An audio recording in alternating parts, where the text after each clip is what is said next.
मैं राणा की बात आपसे कह रही हूं ना, पूरे जीवन भर स्वाभिमान कमाया, पूरे जीवन भर झुके नहीं, लेकिन आज अंतिम समय है उस राणा का। और अंतिम समय में जब उनको लग रहा है कि अंतिम समय मेरा नजदीक है और वो छटपटा रहे हैं, अंतिम समय की छटपटाहट जब उनके कुछ सामंत आदि थे उन्होंने देखी तो उनको आश्चर्य हुआ। उन्हें लगा कि ये राणा तो बड़ी से बड़ी विपत्ति में घबराया नहीं, मृत्यु को तो मानो ये हथेली पे रख के घूमता था। आज जब मृत्यु सामने है तो ये राणा ये छटपटा क्यों रहे हैं? लेकिन पूछने की हिम्मत नहीं है। करवटें बदल रहे हैं, राणा छटपटा रहे हैं। आखिर एक सामंत ने थोड़ी हिम्मत की और हिम्मत करके पूछ ही लिया, राणा मुझे लग रहा है आप किसी बात को लेकर के व्याकुल हैं, आप छटपटा रहे हैं, आपके मृत्यु सामने है, लेकिन कोई ऐसी बात है जो आपको आराम से मरने नहीं देना चाहती। ध्यान से सुनना सज्जनों। वो राणा प्रताप कहते हैं, सामंत तुमने मेरी बात को, मेरी वेदना को ठीक तरह से समझा, बिल्कुल सही कहा आपने। बस मेरे प्राण कुछ ही क्षण में निकल जाएंगे, लेकिन एक घटना बार बार मेरी स्मृति में आ रही है और वही घटना मुझे आराम से मरने नहीं दे रही है। कौन सी घटना थी वो? राणा प्रताप कहते हैं कि कुछ समय हो गए, कुछ समय पहले मैं इन्हीं झोंपड़ी में बैठा हुआ था और मेरे सामने वाली जो झोंपड़ी है उसमें से मेरा पुत्र अमर सिंह निकल रहा था। जब अमर सिंह निकल रहा था तो सामंत, अब ये तो झोंपड़ियां ही हैं, कोई महल थोड़े ही हैं, इनके गेट भी छोटे छोटे हैं। जैसे ही अमर सिंह निकल रहा था तो अमर सिंह की पगड़ी उस झोंपड़ी के दरवाजे से टकरा गई और उस दरवाजे से टकरा गई तो अमर सिंह को इतना गुस्सा आया कि उसने तलवार निकाल करके उस झोंपड़ी के दरवाजे को काट डाला और जो बांस था उसको तोड़ करके बाहर डाल दिया।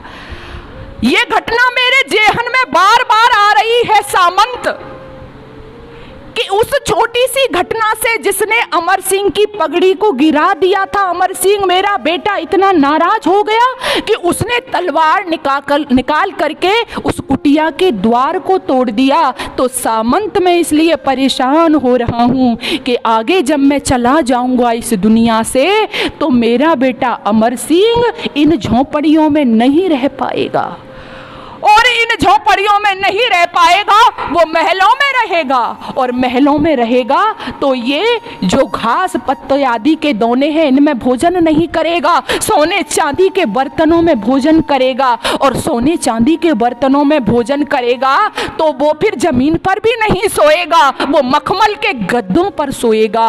और जब ये इतनी सुख सुविधाओं का अभ्यस्त हो जाएगा तो कम शक्ति के साथ में फिर शत्रु से युद्ध करना आसान नहीं होगा, क्योंकि जो तप चाहिए वो तप ये प्राप्त नहीं कर पाएगा और फिर ये भी दूसरे राजपूतों की तरह उस अकबर की अधीनता स्वीकार कर लेगा। बस यही घटना मुझे बार बार याद आ रही है और मुझे चैन से मरने नहीं देती है।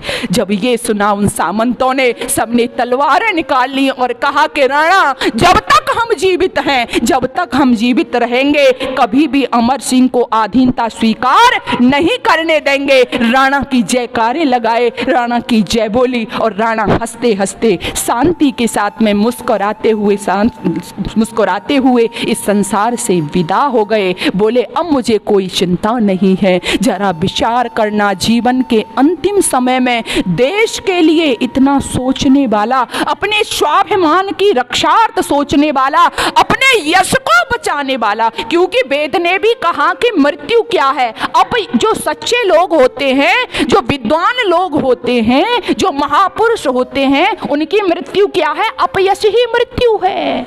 इसलिए अपने यश की रक्षार्थ, स्वाभिमान की रक्षार्थ राणा जीवन भर कभी झुके नहीं, कहीं भी कोई समझौता किया नहीं। ये प्रेरणा हमें कहां से मिलती है? अपने इतिहास से मिलती है।